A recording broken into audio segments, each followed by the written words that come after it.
Nggih, sekedap Bapak saderengipun assalamualaikum warahmatullahi wabarakatuh.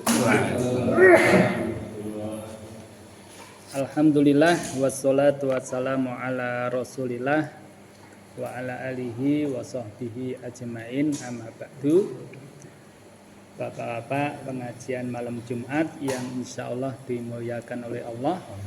Alhamdulillah pada malam hari ini kembali kita bisa melanjutkan kajian tiap malam Jumat. Semoga kajian yang semacam ini bisa istiqomah dan juga bermanfaat bagi kita semuanya insya Allah. Salawat dan salam tidak lupa semoga tercurahkan pada junjungan kita Nabi Agung Muhammad Sallallahu Alaihi Wasallam, keluarga, para sahabat, dan juga kepada umatnya dari kalangan kaum muslimin dan muslimat hingga yaumil qiyamah. Amin. Kalau kita melihat apa yang akan kita hadapi terkait dengan hari raya Idul Adha, mengutip apa ya istilahnya keputusan PP Muhammadiyah ya, mudah-mudahan nanti dengan pemerintah juga sama ya, sebagaimana hari raya Idul Fitri kemarin bisa sama, maka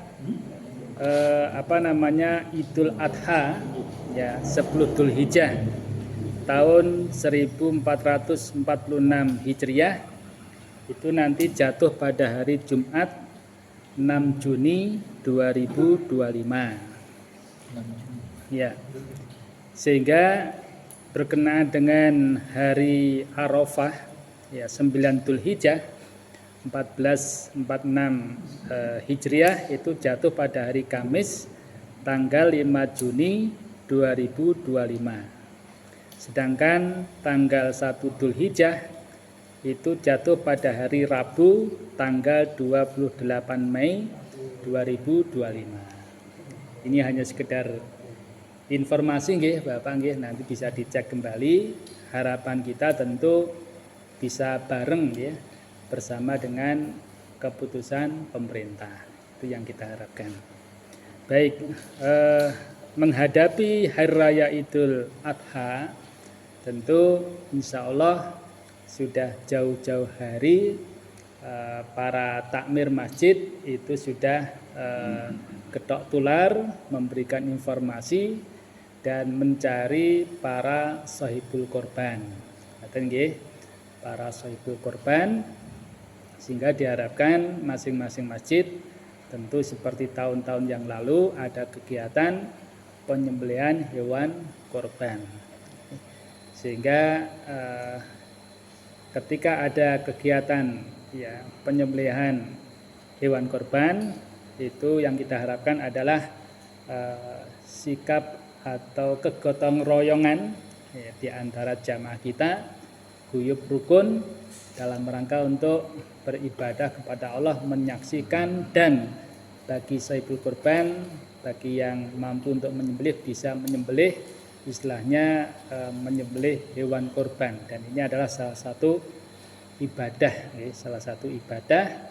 yang tentunya banyak sekali hikmah di balik penyembelihan hewan korban tersebut. Baik. Bapak-bapak rahimani wa rahimakumullah, kalau kita melihat fikih atau di kitab fikih, maka terkait dengan korban ini dinamakan bab al-udhiyah ya. Jadi bab korban ya. Sedangkan udhiyah itu sendiri adalah mayudbahu minan na'ami yauman nahri wa ayyamat tasriki takaruban ilallah. Jadi udhiyah itu adalah binatang ternak yang disembelih pada hari Id, yakni Idul Adha, dan juga hari-hari tasrik ya, hari tasrik dalam rangka takarub ilallah, dalam rangka untuk mendekatkan diri kepada Allah Subhanahu wa ta'ala. Sedangkan hari tasrik itu adalah tanggal 11, 12, dan 13. Jadi di tanggal-tanggal itu seandainya korban di masjid kita itu banyak, maka bila mana pas hari Idul Adha yakni tanggal 10 itu kewalahan, dalam artian sudah menyembelih 8 ternyata masih ada, maka bisa disembelih di hari-hari berikutnya sampai tanggal 13 tersebut. Jadi itu masih diperbolehkan. Baik. Terkait dengan hukum daripada berkorban, ya, maka hukumnya memang para ulama berbeda pendapat. Ada yang mengatakan wajibun alal qadiri alaiha, yaitu wajib bagi orang yang mampu untuk korban. Wakila, dan ada juga yang mengatakan sunnatun muakkadatun, ya, sunnah yang ditekankan. Seperti pendapatnya Imam Malik, Imam Syafi'i, dan juga Imam Ahmad, itu memandang bahwasanya korban adalah hukumnya sunnah muakkad. Sedangkan yang berpendapat bahwasanya korban itu wajib bagi yang mampu, itu seperti pendapatnya Abu Hanifah, ya rahimahullah, dan juga ahli fikih yakni Asy-Syaikh Muhammad Shalih Al-Utsaimin rahimahullahu taala. Baik. Berkenaan dengan hewan ternak yang dijadikan atau dibolehkan untuk dijadikan korban, itu terbatas, ya. Hanya yakni minal baqari wal ghanami wal ibili, yaitu berupa sapi, kambing, dan unta. Oke. Jadi tidak boleh kita korbannya korban ayam, itu tidak boleh. Tapi kalau bawa ayam ini disembelih untuk makan-makan panitia, ya tidak apa-apa. Oke. Tambahan daging, biasanya kan ada yang masak gitu ya. Maka gayeng-gayeng dalam artian kegiatan ada gorengan, kemudian makan bersama. Kalau ada daging, ya bisa aja dari ayam maupun dari daging yang lainnya. Oke, sepanjang itu halal, ya. Oh, mau bawa burung dara 10, ya enggak apa-apa, gitu ya. Boleh. Itu disembelih untuk makan-makan gitu ya istilahnya. Bukan untuk korbannya pakai apa, burung dara. Mas Dwi korbannya burung dara, ya enggak boleh. Enggak boleh kan. Itu hanya untuk dikonsumsi aja. Tapi kalau korban itu sendiri, ya tadi, kalau enggak sapi ya kambing, ya. Kalau enggak kambing ya unta kalau ada, kan gitu, nggih. Baik. Kemudian bagi teman-teman para panitia korban biasanya diamanai untuk mencari hewan korban, okay. Maka tolong diperhatikan, setidaknya ada beberapa hal yang tidak boleh dijadikan sebagai hewan korban, yaitu yang pertama adalah al-aura'u al-bayinu awaruha. Jadi hewan yang buta, okay, yang nyata butanya. Jadi ya nanti biasanya adalah di antara teman-teman yang survei itu nanti kok kita matanya putih tok ya umpamanya, wah ini buta, lemu banget jane. Maka kalau jelas-jelas seperti itu jangan dibeli, nyuwun ngapunten nggih. Tapi kalau ditengeri, diincer, wah nanti mau saya beli, mau tak sembelih, mau tak jual dagingnya, tapi bukan masuk hewan korban ya, maka boleh nggih. Ini belantik biasanya nggih Pak, Bang. Nah, tidak apa-apa. Jadi diperjualbelikan dagingnya daging, bukan daging kurban. Nah, gitu. Bagi para penjual daging tentunya. Tapi kalau untuk kurban, maka jangan sampai sapi atau kambing yang buta dijadikan untuk kurban.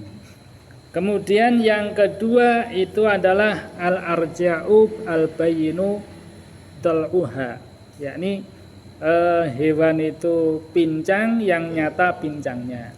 Ya, dingklang lah, pincang atau dingklang ya kalau. Maka kalau jelas-jelas seperti itu ya jangan dibeli, ya.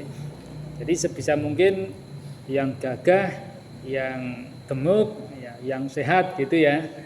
Nah, jadi jangan yang pincang, ya. Sekalipun itu gemuk, kalau pincang ya jangan. Ya. Kemudian al-maridatu al-bayinu maraduha. Jadi hewan yang yang sakit, ya, yang nyata sakitnya. Ya, dulu di tempat kita pernah terjadi nggih, tapi kan awalnya ndak tahu nggih.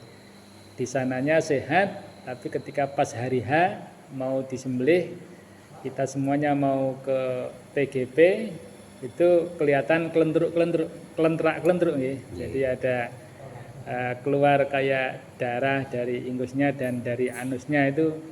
Terus, tapi alhamdulillah kita tanggap, kita telepon yang punya sapi tersebut, alhamdulillah bisa datang, akhirnya segera disembelih oleh orang yang penjual tersebut, kemudian diganti dengan hewan yang sehat. Itu ya harapannya para penjual itu tanggung jawab nggih, Mbah nggih. Jadi ketika jual beli nanti tanggung jawab, istilahnya tanggung jawab sehat. Nanti kalau sakit ada apa-apa siap mengganti. Itu diharapkan seperti itu. Karena ini juga amanah gitu. Jangan sampai penjual nggak mau ganti, hewannya keburu mati. Wah, ini jodoh semua. Jangan sampai terjadi.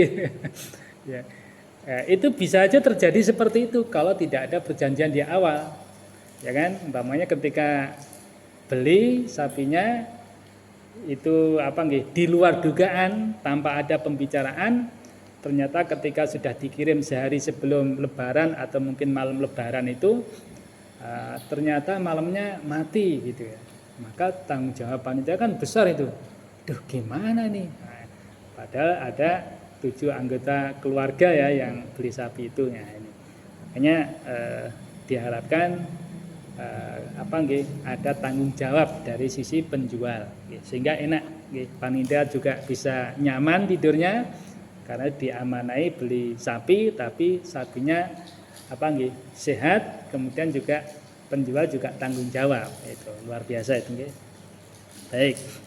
Kemudian di antara yang lain yaitu ya yang patah, yang jelas patah tulangnya ya, termasuk ya dingklang tadi. Tak mungkin nyuwun ngapunten nggih, ada hewan kambing ternyata kambing itu badannya itu belok. Jadi umpamanya belengkok gitu ya. Tapi yo sehat gitu ya. Sehat, ya gemuk tapi badannya belok. Berarti kan itu tulangnya kan pernah patah atau bagian gitu seperti itu. Nah, seperti itu jangan. Dan yang terakhir, kalau hewan itu sangat kurus dan sudah berumur, artinya tua kalau bahasa binatang ya, sudah tua banget, maka sebaiknya dihindari kecuali dalam kondisi-kondisi yang memang darurat.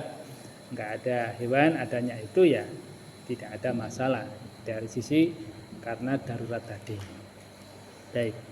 Kemudian Bapak rahimani wa rahimakumullah, ya, ada sebuah hadis di mana Nabi Shallallahu alaihi wasallam itu bersabda, "Man kana lahu sa'atun walam yudhi fala yaqrabanna musallana." Ya. Barang siapa yang memiliki kelapangan lantas ia tidak berkorban, maka jangan sekali-kali ia mendekat tempat sholat kami. Ya. Ini hadis diriwayatkan oleh Ibnu Majah. Oleh karena itu, ya berdasarkan hadis ini maka bagi yang mampu ya sepatutnya, sebaiknya, bahkan sebagian ulama memandang wajib untuk bisa istilahnya berkorban, ya, menyembelih hewan korban. Ya. Yang terakhir terkait dengan hikmah dari berkorban ini, yang pertama adalah at-taqarrubu ilallahi ta'ala biha. Ini dalam rangka untuk bertakarub, mendekatkan diri kepada Allah dengan hewan korban tersebut. Kemudian yang kedua, ihya'us sunnati Ibrahim al-Khalil. Jadi dalam rangka untuk menghidupkan sunnah Nabi Ibrahim alaihissalam al-Khalil, yakni kekasih ar-Rahman, ya. Kemudian yang ketiga adalah isya'atur rahmati bainal fuqara'i wal masakin. Ini dalam rangka menebar kasih sayang di antara fakir miskin. Dan yang terakhir adalah ya syukrullahi ta'ala ala ma sakharolana min bahimatil an'am. Ini dalam rangka bersyukur kepada Allah di mana Allah telah menundukkan ya sebagian hewan-hewan ternak bagi kita. Jadi ada binatang, semuanya tidak buas, tetapi ada yang jinak, bisa kita ternak, bisa kita jual belikan dagingnya, bisa kita untuk kurban, dikonsumsi dan lain sebagainya. Tidak seperti harimau atau mungkin yang buas-buas tersebut, ya. Sehingga kalau yang buas kan berbahaya sekali, nggih. Seandainya masih liar binatang itu buas, maka kita tentu tidak akan aman beribadah. Namanya tahu-tahu di masjid ada macan masuk di masjid kan berbahaya sekali seandainya. Ya. Alhamdulillah kalau yang buas itu tidak ada di daerah kita kecuali di kebun binatang atau di daerah-daerah tertentu yang memang di situ steril, ya. Tidak boleh bagi seseorang masuk kecuali dalam pengawasan, ya, seperti di hutan-hutan lindung dan lain sebagainya. Wallahu ta'ala alam, demikian yang bisa disampaikan. Semoga tahun ini banyak dari saudara-saudara kita yang bisa kurban, ya, dan harapannya semuanya lillah, kita bersama-sama saling mendoakan semoga ibadah yang kita lakukan selama ini dan kurban dan juga haji nantinya, karena Mas Eko juga alhamdulillah tahun ini mau haji, ya. Kita doakan semoga semuanya diberi kelancaran, sehat selalu, dan nantinya mendapatkan haji yang mabrur insyaallah. Demikian, semoga bermanfaat. Kita akhiri, subhanakallahumma wa bihamdika asyhadu an la ilaha illa anta astaghfiruka wa atubu ilaik. Wassalamualaikum warahmatullahi wabarakatuh. Waalaikumsalam.